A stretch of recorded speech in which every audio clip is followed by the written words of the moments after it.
स्वागत करते हैं आप सभी का फिर से मेरे YouTube channel Raj technical mechanical में। आज हम डिस्कस करेंगे 1 टन ऑफ रेफ्रिजरेशन और unit of refrigeration. 1 ton of refrigeration को ही यूनिट ऑफ रेफ्रिजरेशन कहा जाता है। देखो क्या लिखा है, the quantity of heat required to remove from 1 ton of ice within 24 hours when initial condition of water is 0 degree Celsius. मतलब 24 घंटे के भीतर 1 टन बर्फ को हटाने के लिए आवश्यक हीट की मात्रा को 1 टन ऑफ रेफ्रिजरेशन कहा जाता है, जबकि वाटर जो है वो 0 डिग्री सेल्सियस पे रहेगा। और एक बार बताता हूं, ध्यान दो, the quantity of heat required, कितने मात्रा में हमें हीट की आवश्यकता पड़ रही है, to remove from 1 ton of ice within 24 hours. मतलब 1000 kg आइस रखा हुआ है, 24 घंटे में कितने मात्रा में हमें हीट की आवश्यकता पड़ेगी, जबकि बर्फ जो है वो पानी बन चुका रहेगा। उसी को बोला जाता है 1 टन ऑफ रेफ्रिजरेशन। इसको डायग्राम से समझने की कोशिश करते हैं। मान के चलते एक बहुत बड़ा रूम है, उस रूम के अंदर में हमने आइस को रखा है जिसकी क्वांटिटी है 1000 kg, जो कि 1000 kg है, 1 टन है। 24 घंटे में क्या होगा, ये आइस का सॉलिड का रूपांतर जो है, इसका कन्वर्शन जो है वो वाटर में हो जाएगा। मतलब इस सॉलिड का कन्वर्शन लिक्विड में हो जाएगा 24 घंटे में। और जितने मात्रा में यहां पर हीट लग रही है उसे बोला जाएगा 1 ton of refrigeration. 1 kg ice solid to liquid होने के लिए एक हीट लगती है और उसी हीट को बोला जाता है लैटेंट हीट। लैटेंट हीट की वैल्यू कितनी होती है, 335 किलो जूल पर केजी। मतलब 1 kg आइस है जिसका सॉलिड टू लिक्विड कन्वर्शन होने के लिए एक हीट लगेगी, उस हीट को बोला जाएगा लैटेंट हीट। और वो कितनी लगने वाली है, 335 kilo joule per kg. 1 ton of refrigeration होता क्या है, देखो इसका फॉर्मूला क्या है, mass of ice into latent heat divided by time. Mass of ice कितना है अपने पास, मास देखो कितना है आइस का, 1000 kg। और लैटेंट हीट कितनी है, वो 335, जो कि प्रीडिफाइन है पहले से। और उसके बाद में टाइम कितना है, 24 आवर्स इंटू 60 मिनट। तो इसका आंसर निकल कर आएगा 232 किलो जूल पर मिनट। इसका यूनिट कैसे आएगा, देखो 1000 का यूनिट है, 1000 का यूनिट केजी, और 335 का यूनिट है किलो जूल पर केजी, और टाइम जो है वो मिनट में रहेगा। केजी केजी कैंसल, तो इसका यूनिट बनेगा किलो जूल पर मिनट। लेकिन इन एक्चुअल प्रैक्टिस में अगर हम देखते हैं तो 1 ton of refrigeration is taken as 210 kilo joule per minute. Actual practice में हम 210 किलो जूल पर मिनट लेते हैं 1 टन ऑफ रेफ्रिजरेशन।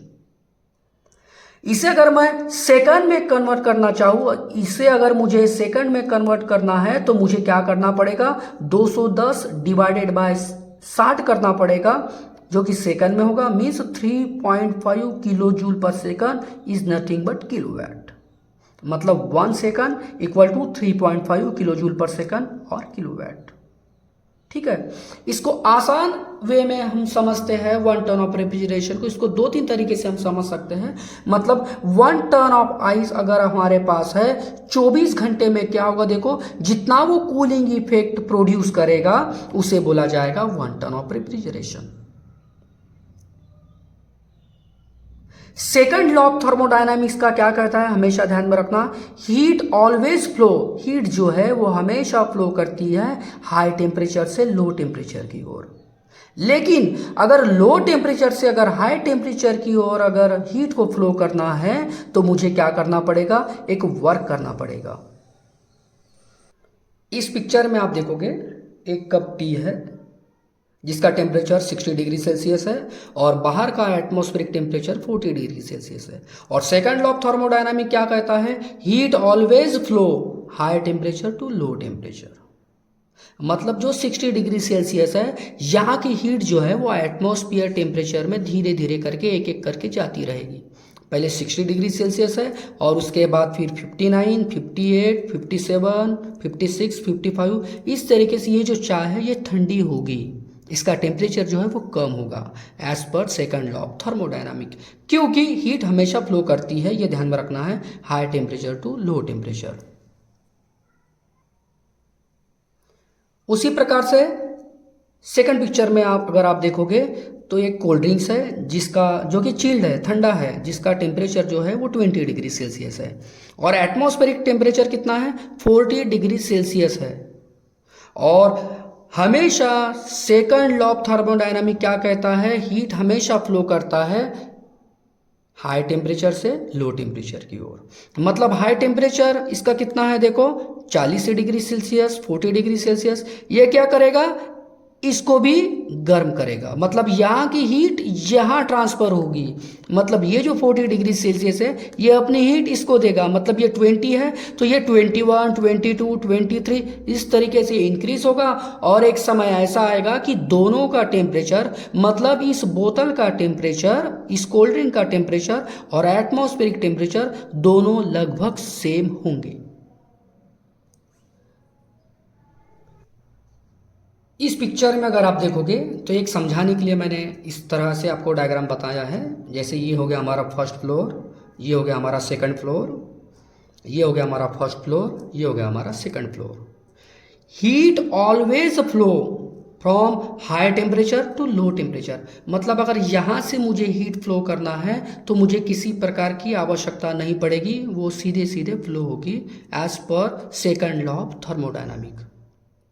मतलब हीट जो है वो हाई टेम्परेचर से लो टेम्परेचर की ओर हमेशा फ्लो करती है। लेकिन अगर मुझे इस फर्स्ट फ्लोर से अगर सेकंड फ्लोर की ओर अगर हीट को अगर लेकर जाना है, मतलब लो टेम्परेचर से हाई टेम्परेचर की ओर अगर मुझे हीट को फ्लो करना है तो मुझे एक बीच में प्रोसेस करनी पड़ेगी, एक वर्क करना पड़ेगा। रेफ्रिजरेशन के कैपेसिटी को हमेशा टन में मेज़र किया जाता है। अगर आप मार्केट एसी लेने गए होंगे तो सबसे पहले वो आपको ये पूछता है कि आपको कितने कैपेसिटी का एसी चाहिए, 1 टन, 2 टन, 1.5 टन, इस तरीके से वो आपको पूछेगा। इसका मतलब ये नहीं कि एसी का वजन 1 टन हो, 2 टन हो, 1.5 टन हो, ऐसा नहीं, उसका वो कैपेसिटी होता है। मतलब अगर कोई 1 टन ऑफ एसी अगर घर में लगाता है तो इसका सीधा सीधा साफ मतलब ये होता है कि 1 टन बर्फ मतलब 1000 kg बर्फ हमें जितना कूलिंग इफेक्ट देता है उतना ही वो 1 टन एसी हमें देगा। मतलब अगर मैं 2 टन का अगर एसी लेता हूं तो मेरे पास, मतलब 2 टन का अगर एसी लेता हूं तो 2 टन बर्फ जितना कूलिंग इफेक्ट देगा उतना ही वो 2 टन एसी हमें देगा। उसे बोला जाता है 2 ton capacity, 1 ton capacity of AC. ठीक है। और भी मैकेनिकल इंजीनियरिंग से संबंधित महत्वपूर्ण टेक्निकल बातें आप तक पहुंचाऊंगा।